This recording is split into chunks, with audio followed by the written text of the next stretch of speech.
CCJ's 1044 is brought to you by Chevron Dello Heavy Duty Diesel Engine Oil. Now there's even more reasons to choose Dello. We're talking coolants again this week, but this time, how to know when you've got a problem.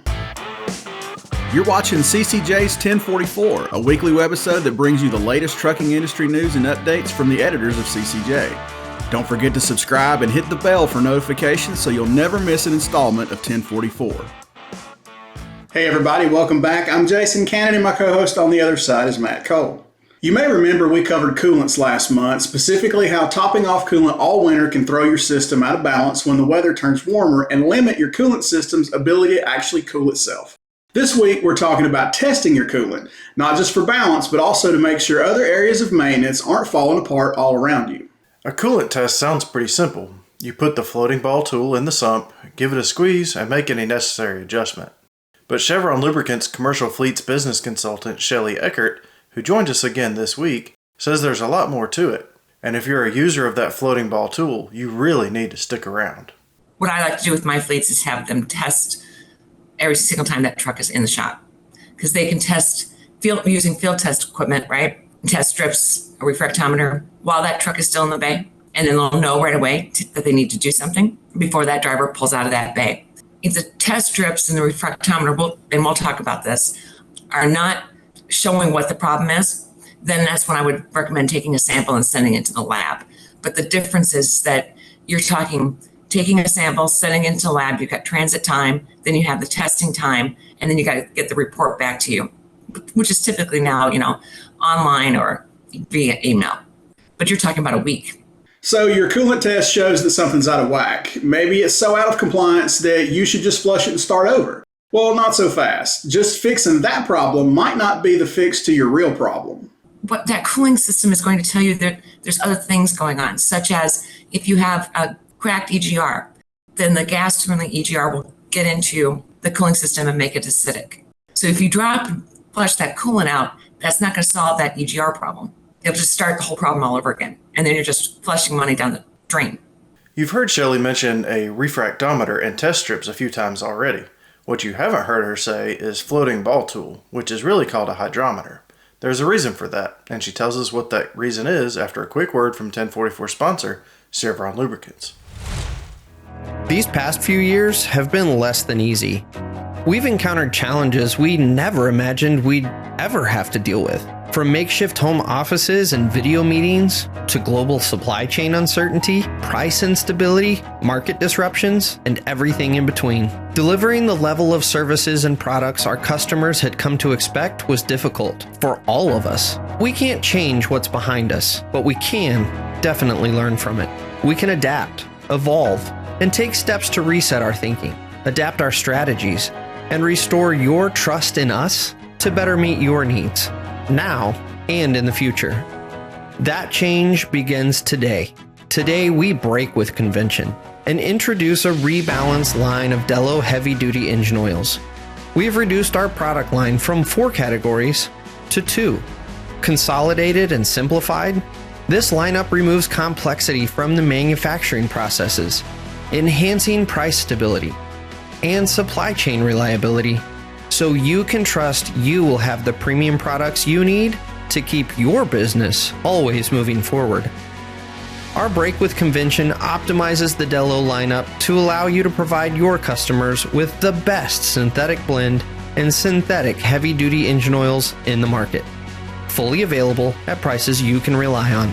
It's your assurance that you'll be well positioned to be their trusted source for proven engine protection that keeps equipment on the job, giving your customers even more reasons to choose Dello.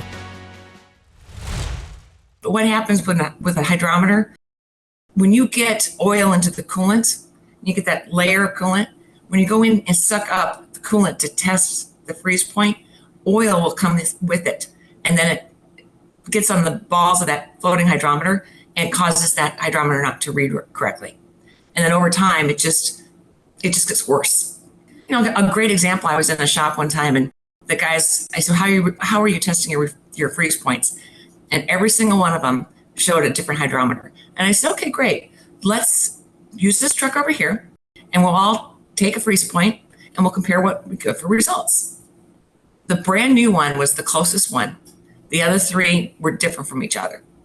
That's why I don't recommend them. They're just not trustworthy. Shelly prefers that fleets use a refractometer because it's more reliable and it's relatively inexpensive. Your oil and coolant supplier should be able to get you one, but I found a bunch of them on Amazon for about $20. And the other reason why I like to use a refractometer is because that's what the lab is using. Same instrument, which I happen to have one with me. Right? So simple to use. You just raise the shield, put a couple of coolant drops on it, drop it down, go to a light source, and you can read the scale inside of it. Some of the scales are different. Some will even test the DEF now at the same time or using the same refractometer. Typically, I see two different refractometers, but there is one that has the DEF in there, ethylene glycol, propylene glycol. First thing you need to know is, are you testing ethylene glycol or propylene glycol? Typically in the trucking world, you're going to see the ethylene glycol. Where you see propylene glycol is typically food industry, or if circulating in the truck where it could come possibly into contact with food. It's not as toxic as ethylene glycol is. The best way to make sure that this is reading correctly is you just put on room temperature water, because water, no matter where it comes from, freezes at 32 degrees. And then there's a water line inside of here. If it's not right there on that water line, you just take this off, and there's a little adjusting knob in here that you just adjust the line up and down to make sure that it's right there on the water line. So if that's not accurate, then when you start reading the freeze point, that's not going to be right. Want an even cheaper analysis tool? Shelly says just use your eyes. Make sure it's not hazy or cloudy or has any sediment residue in it. One way you can do that is take a quick look from the outside of the sump, but some of these dyes are so strong in these coolants that it can leach into the cooling system overflow tank, and it can cause what appears to be one coolant to look like that. So you actually have to get into the cooling system and take a sample out. Things you can use is a turkey baster from Walmart. You can use a pipette. And then I would use a clear container. This is a little beaker, but you can get plastic bottles anywhere. Walmart, Michael's, Arts and Crafts, you can get them anywhere. And then just squirt it in and visually take a look at it, right?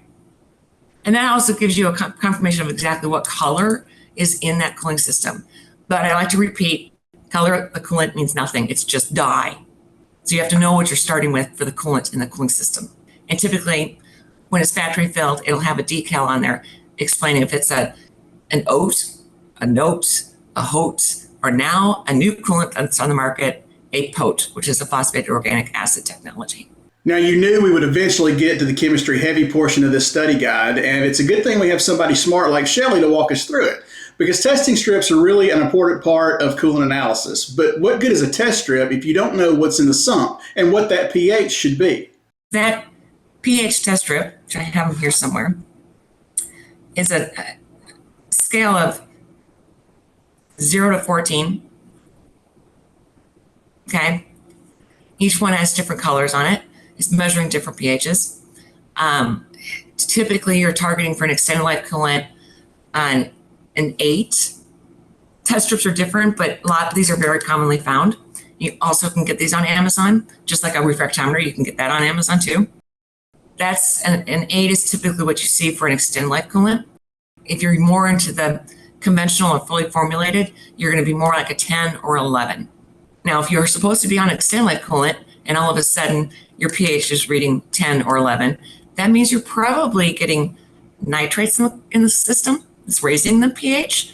That could be from somebody pouring in fully formulated conventional coolant, or somebody that's still using a pre-charged SCA filter, DCA filter, or somebody's poured in liquid SCAs or DCAs, thinking they were doing the right thing by re-additizing the extended life coolant, and that's not the right thing to do. If it's less than 7, that means the coolant has become acidic. That's when you start looking for head gasket leaks or the EGR leaks getting into the coolant. When it drops below 7, the best course of action is to drop the coolant. So for example, going back to this refractometer, it goes hand in hand with the pH. So if you have to adjust your coolant because the grease point is off, whether that's high or low, which I can talk about in a second, test that pH first. If that pH fails, you're just going to drop it anyway. So why bother taking the time to adjust the coolant?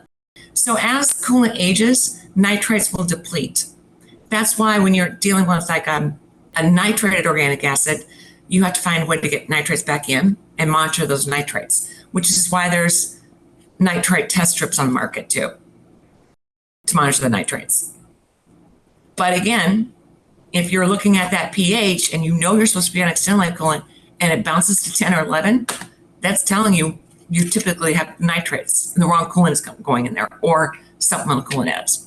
The pH of the coolant is consistent, or it should be, unless something is happening to the system itself. When your test strips show your pH is off, that's a clear indicator of a problem. So when you start with a glycol, it's going to be an 8. You add water to it and you cut it in half, it's still going to be an 8 for typical extended life coolants. Again, another example would be the typical coolant on the market is 50-50.